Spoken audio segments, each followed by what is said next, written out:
anyways, I thought okay. Anyways, the AI agent shit, right? I was like, okay. I thought it was just like a hype or whatever. I thought it was just like a small little niche thing, and I thought, whatever. But dude, the biggest companies are doing this, and my whole entire YouTube algorithm has completely been, what's the word, like swallowed by AI stuff, the agents and shit. So I was like, okay, cool. I saw what's possible, and then I heard about um this thing called NAN, N8N, right? And it's basically an AI automation thing, but it's kind of expensive. And I'm like, fuck, okay, like I don't want to keep building my dependency on like these things that cost. So I was like, fuck, okay. So then I rebuilt what NAN does on free label, but then I built it through our own API. So long story short,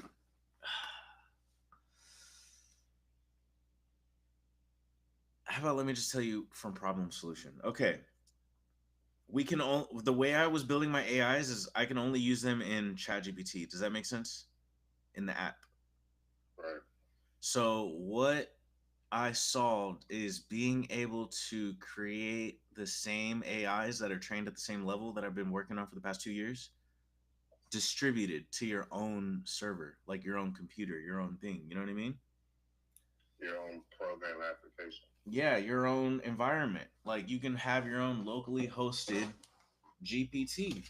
And that's what I was like, I thought you had to do it through a cloud. I thought you had to like do it through OpenAI, bro. And then like I just had to think outside the box for a little bit, and then I figured it out, and I realized, and I exposed Free Labels API, and I built AI agents.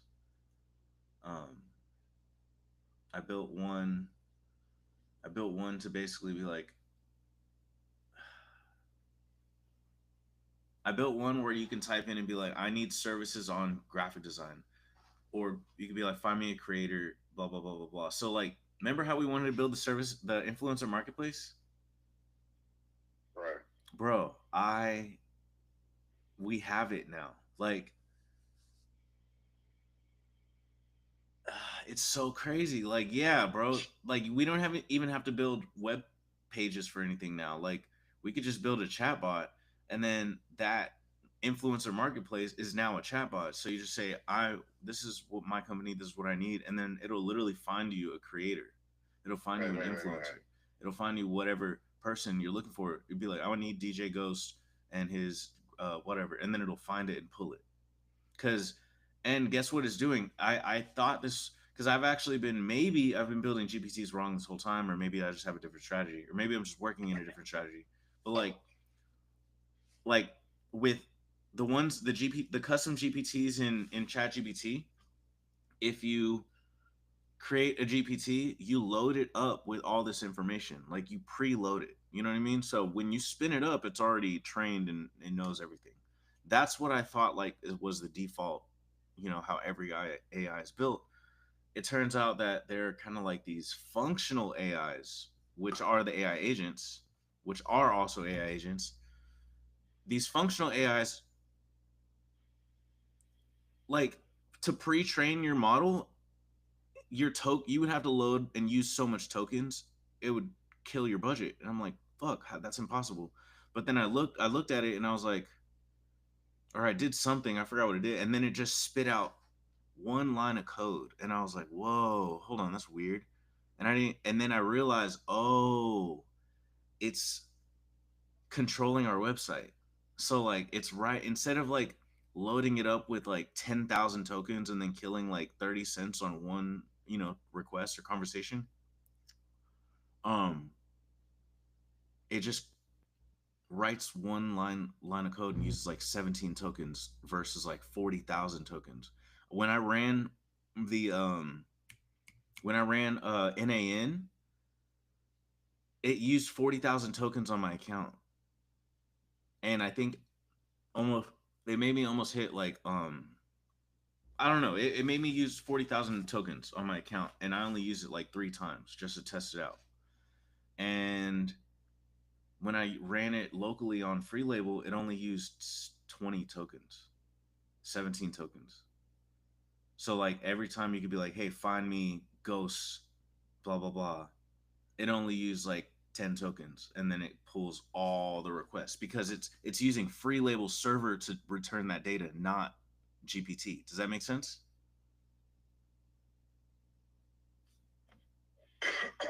In a sense. Yeah. So basically, all I'm saying is if I would have done this any other way, it would have cost us a lot of money and it wouldn't have been scalable at all. This right here, bro, like for the price of me running the workflow and the operation in NAN, like if I ran it one like 3 times versus I could run this 10,000 times, meaning we can give this to all of our clients. You know what I'm saying? At a low cost. Right. So then we can like almost free trial this bitch and get them sucked in. Because if I did it any other way, I'd have to charge them and be like, hey, you can't use our AI. Y'all fucking crazy. You can't use our AI. You're gonna have to pay for that. But like with this, it's like, bro, I load $5 in there and I'll have enough open AI requests for like 10,000 users, using it. Like, I don't know. Mm-hmm. So that's the breakthrough that I made. And then I was like, okay, it's shit. And so now that my costs are so low, I was like, okay, so let me try preloading and pre-training some data in there. So I started doing that shit, and and it fucking works. So it's sick, bro. Like I actually, I was like, okay, so now that I built that one, right? I was like, okay, what's something else that can return ROI? And I realized the create profile, because nobody like creating a profile on free level is like the worst thing in the world. So now it's just a natural language text input that you just type in. Literally, I'll test it right now. I'll test it right now. I mean, I gotta go somewhere real quick. That's fine. I'll finish. Let me just finish explaining. But you go in there right now. I'll literally. I'm typing it in. I'll say my my name is DJ Ghost and my I'm or no. Here's what it says. It says welcome to Free Level. Hello. To get started, please enter your name, a little info about yourself, your location, and list your social media handles. So I'm DJ Ghost, or I don't know, Space Ghost, OG Space Ghost. I'll just type it in OG dot Space Ghost, and then Ghostmonius, and then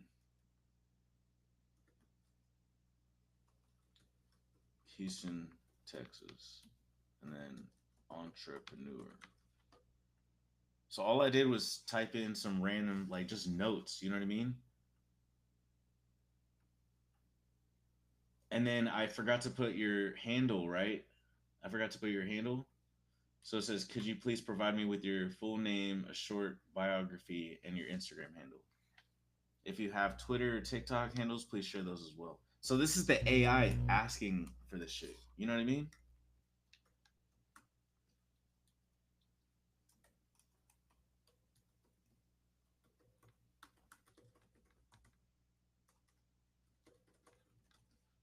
OG Space Ghost is my Instagram. And then bam, just like that.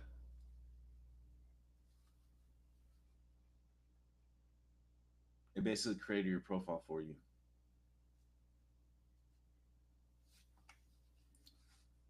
So yeah, free label. Oh man, yeah. All right. Yeah. So what do you think? What do you think?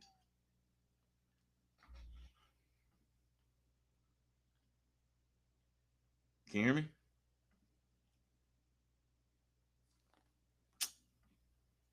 Yeah. Oh shit.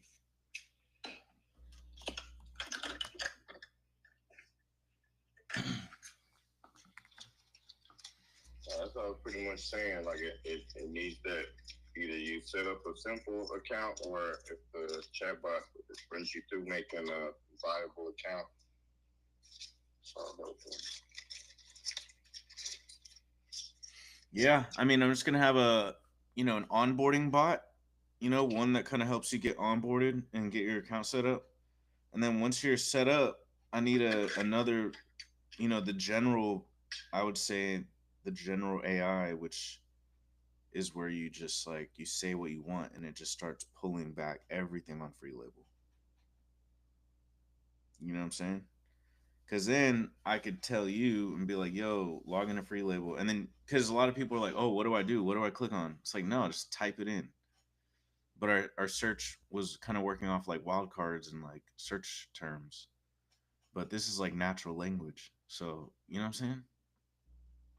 Yeah.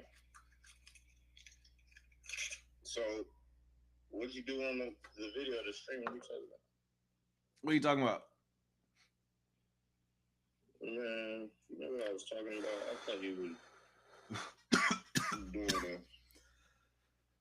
the conference call. Oh, the conference? Where did that start? It's at 2.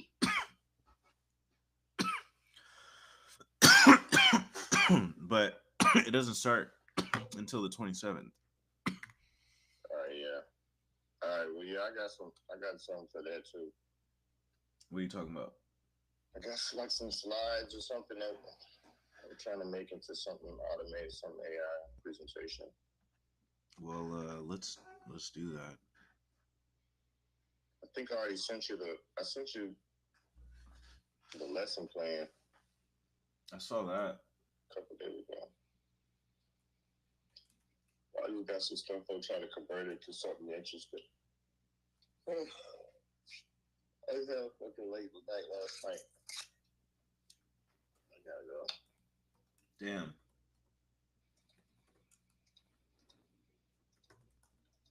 I'm trying to hurry up, make that process at the side time and get back. I feel it. Well, I'm so close to getting. I'm like knocking this shit out, bro. Tell you what, I'm like, this is just insane. I can't believe this. This is literally what I've been looking for, bro. Like I've been waiting my entire ever since I created Elon. Even when I created Free Label, this is what I've been looking for the whole time. I've literally been wanting. I put AI on our front page like in 2018, 19. We didn't even have AI. I just wrote code and called it AI.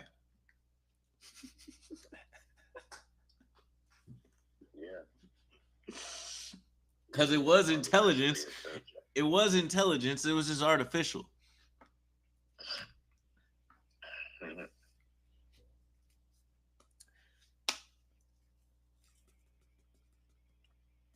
Bro, shit crazy, bro.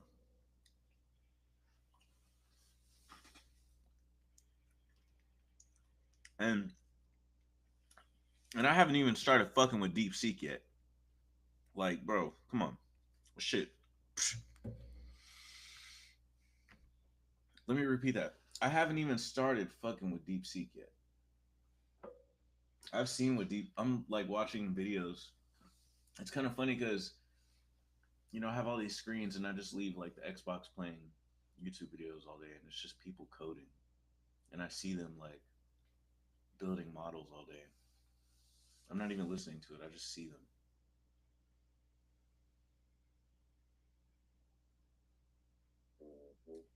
It's crazy. I don't even need to see them. I don't even need to hear them. I just like watch them and I kind of assume what's happening.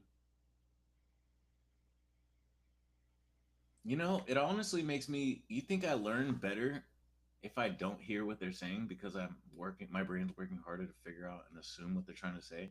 So then I look at context, which means I'm looking at more things instead of trying to focus on what they're saying. I mean, it's definitely not using all your senses to figure out the story, but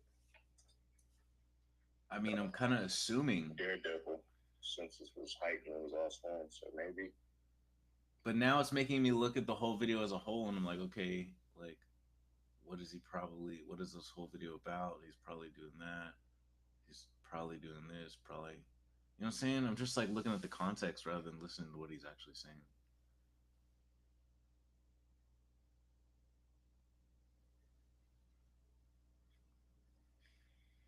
Bro, I'm telling you, I'm telling you, man, I want to All my homies need to learn how to build AI.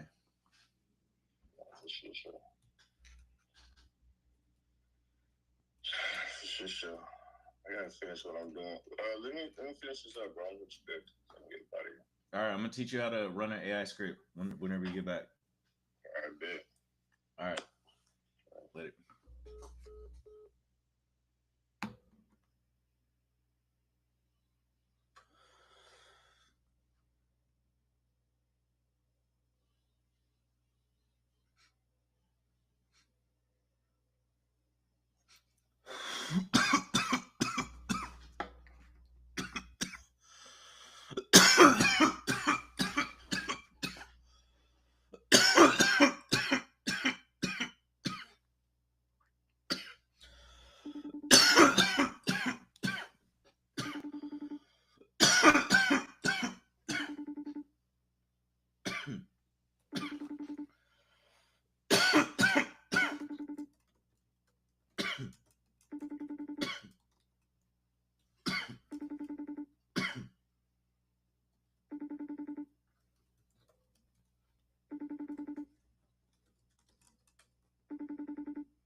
Okay. Oh yeah. Oh yeah, my bad.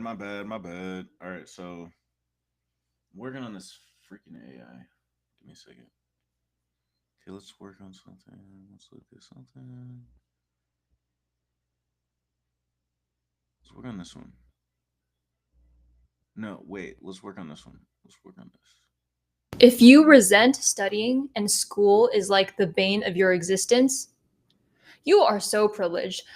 I am not going to sugarcoat this. This might be a little brutal, but you need to hear this. And I am also someone who did not enjoy studying. I don't like reading textbooks. I don't like doing homework. I don't like doing blah, blah, blah, right? I just want to sit all day and sing or dance or play basketball or play tennis, right?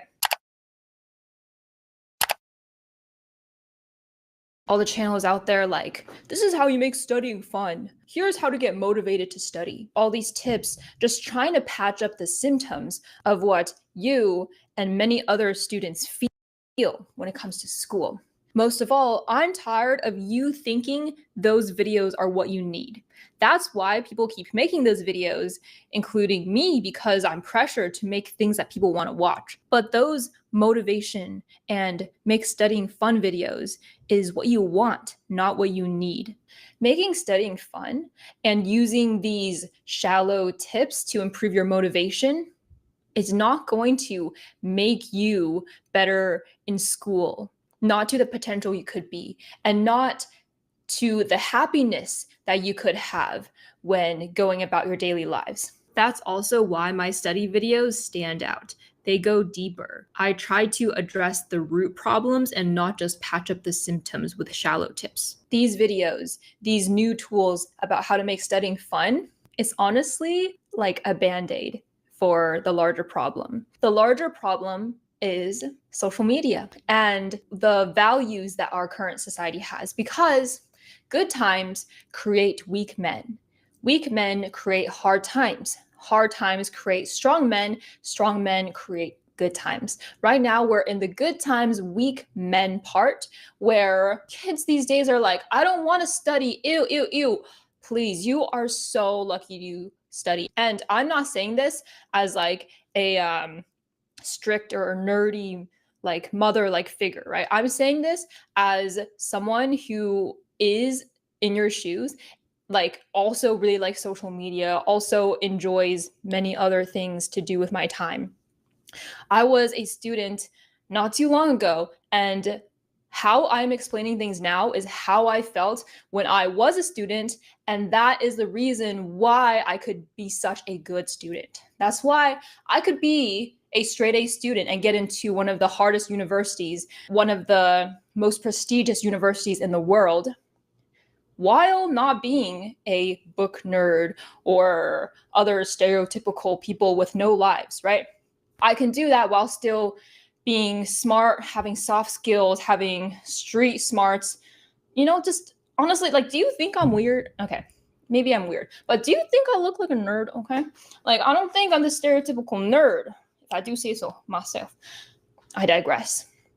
The point is, don't be resistant to what I'm going to say in this video just because you're like, ew, like, why is she like yelling at us? Or why is she being so brutal? Because I'm so tired of, I'm so like sad and like I'm almost like jaded almost sometimes. And again, I do want to say that this is not your fault because you were never really taught how you should think about things to make yourself happier and better in school by your own choice. You were never really taught how to have that intrinsic motivation. It's not your fault that all your peers have social media, so you must have social media. You see them scrolling, so you're like, I should scroll too. Because as humans, we don't want to be ostracized, right? That's like our survival mechanism. We don't want to be different from other people, and we want to follow what we see because that's what we think will be safe, right? So I don't want this to sound like I'm blaming you. I just want to tell you the hardcore truth that you need to know. I say all this because I care. Tough love is one of the truest forms of love. I had to give that caveat and disclaimer because everyone's so PC and nice these days. Can't say anything truthful. So, education, studying. My grandfather is 90 years old and he currently is in the hospital cancer. I'm very sad about that, of course. I'm going to stop talking about it so I don't tear up. But anyway, last time I went to China a month ago, I wanted to hear his life story. And he talked about how he came from an extremely poor family in China. They were farmers. He came from a farmer family. And farmers are the lowest of the low statuses, that social class, wherever you go, let alone China. His father passed away in his 20s, and his mother passed away not too long after that. He said that actually this became a blessing. Why? You'll see. Because he got taken in by one of his uncles, and his uncle brought him to this place outside of farming. So if these chain of events did not happen, he would have been a farmer all his life. He was so happy, like, look at my big ears. Big ears are a sign of good fortune. That's why I was lucky enough to not be a farmer. And he kept reiterating how he was in this position where he could see no way out of it, because as a farmer, like, you don't have the opportunity to try and get yourself into a different position unless it was like a family member in his case. So he was extremely lucky. His uncle gave him the opportunity to level up literally from that social class. So when he became an adult, he worked as a 工人, which is the second lowest level, the second lowest social class. He still didn't have an education. He always says, "Oh, I'm not educated. I'm not good about this. I'm not good at this." He worked as a 工人, this manual labor work level. Don't know how to say it in English, but he had to, with his wife, be doing jobs like working in the factory and doing the same motion of putting things together by hand over and over again. Like, can you imagine how grueling that is? Like, that manual labor.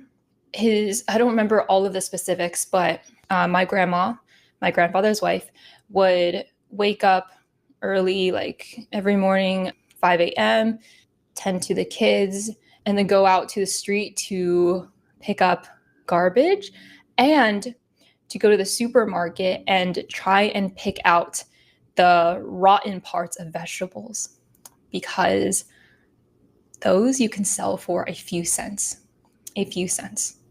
And at the time, my grandparents' kids, my dad and his siblings, they were living in this single room, round dome hut. 5 people, 2 parents, 3 kids living in this tiny hut. I don't remember for how many years, but they could have new clothes maybe once a year. But that was actually already better than a lot of families at that time. A lot of families at that time, they only had 1 pair of pants within all the members of that family. If you wanted to go out, you had to wait until everyone else in your family was home first, so then you could take the pants and go outside. If you didn't have the pants, you would have to sit at home pantsless. True story. Anyway, my dad, the eldest child, worked incredibly hard in school, incredibly hard. And my grandparents knew of my dad's dedication to education, seeing this as their opportunity to get out of their hard circumstances or to at least improve them. So they invested so much time and energy into really boosting my dad's academics. Food was scarce, so they would starve themselves at meals trying to give more food to my dad so he can learn better, and so his brain had the nutritions he needs. They took out this, once they moved into a real apartment, they had this little room, no bigger than a closet, behind the TV, and that little closet space was where my dad did most of his studying. He spent hours and hours, hundreds of days in there studying away. My dad did well. He got into college and he went to grad school, married my mom, and he was so liked by the professors that they gave him this offer to travel to the US. Wow, that's incredible. It's every Chinese person's dream to go to the US where there are more resources, there's more space, there's more money, there's more opportunities. Because in China, there's a reason why people have this scarcity mindset. We say all the time, oh, don't have a scarcity mindset, as if it's just a choice. But it's because resources are scarce. There's a lot of people. Simply, that's why people push each other on the streets. That's why they have to be rough. You have to do what you have to do in order to survive. You never should say, oh, why is that country so mean? Oh, why do they act like that? Well, maybe it's because they have different circumstances. That's how they need to live and survive. So, of course, well, I'm in the US now, so you know what happened. But my mom and dad went to the US, but it wasn't easy. My grandparents had to rack up all their life savings, about $1,000 between the two of them, between my parents. With that money in their pockets, they headed to the US and started to try and build the American dream. My dad worked as a postdoc, and my mom, it was really hard for her to get a job because she was a foreigner still, right? And her English was not good. So she started working in a factory where when she took the night shifts, she could earn an extra, I think, 50 cents an hour. That's what she did. She worked night shifts at a factory, again, doing like grueling manual work for an extra 50 cents an hour. Later on, she leveled up to work at Taco Bell. And finally, she, with her education and her skills, was able to get an engineering job. So then my dad and my mom saved. They saved brutally. That's why a lot of immigrant Asian parents are so frugal. Families are frugal. I am quite frugal. It's because you have to. You have to. So my parents worked hard, even though they just didn't belong. The culture in the US and China are so different. So it's not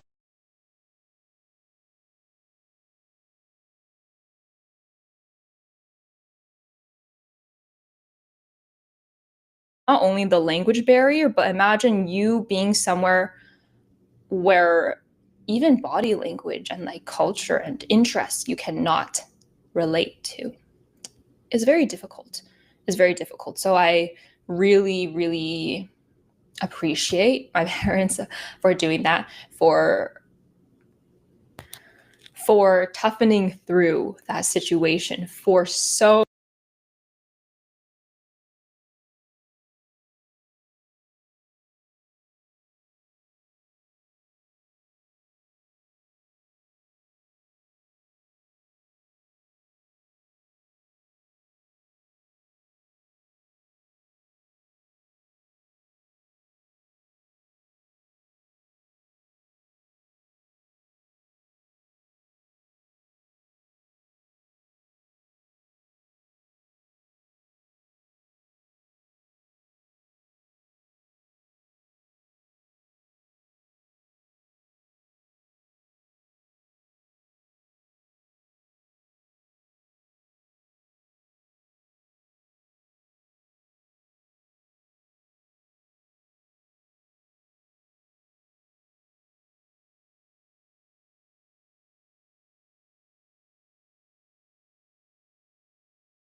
so many years.